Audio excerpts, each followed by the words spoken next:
सदन में सपा नेताओं ने किया हंगामा तो साथ आकर खड़े हो गए डिप्टी सीएम केशव मौर्य। अखिलेश की मांग पर कर दिया समर्थन। जातिगत जनगणना पर सदन में कह दिया कि भाजपा भी इस मांग के समर्थन में है। मच गया सियासी हल्ला। क्या लोकसभा चुनाव से पहले जातीय गणना पर होगा कोई बड़ा ऐलान? बदले हुए स्वर कर रहे इशारा।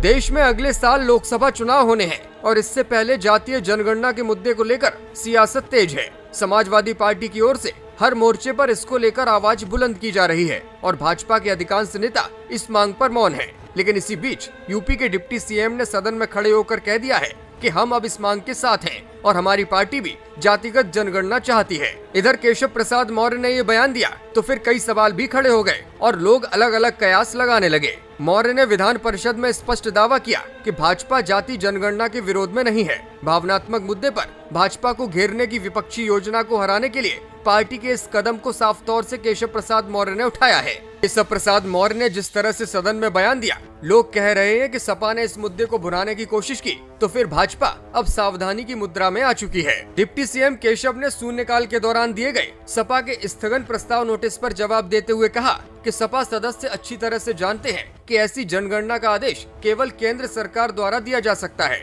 हमारा वरिष्ठ पैनल पहले ही कई मौकों पर साफ कर चुका है कि जाति जनगणना के विरोध में हम नहीं हैं। सपा जातीय गणना की बात तो करती है लेकिन असल में इसके पक्ष में नहीं दिखती।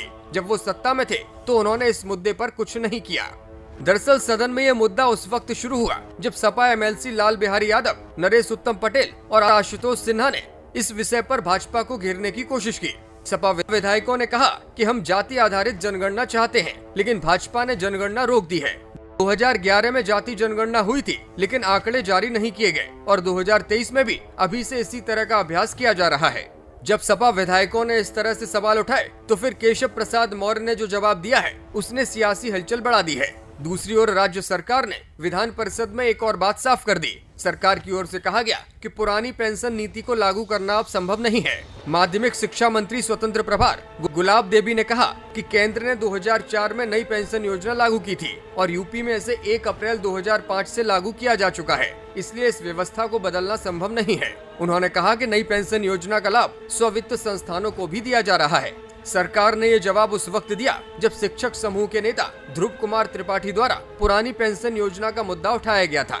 आपको बता दें कि पिछले दिनों राजस्थान की एक जनसभा में देश के गृह मंत्री अमित शाह ने कहा था कि पुरानी पेंशन योजना को लेकर हमने एक कमेटी गठित की है और इसकी सिफारिशों के बाद हम कोई बड़ा ऐलान कर सकते हैं। ब्यूरो रिपोर्ट, मीडिया हलचल।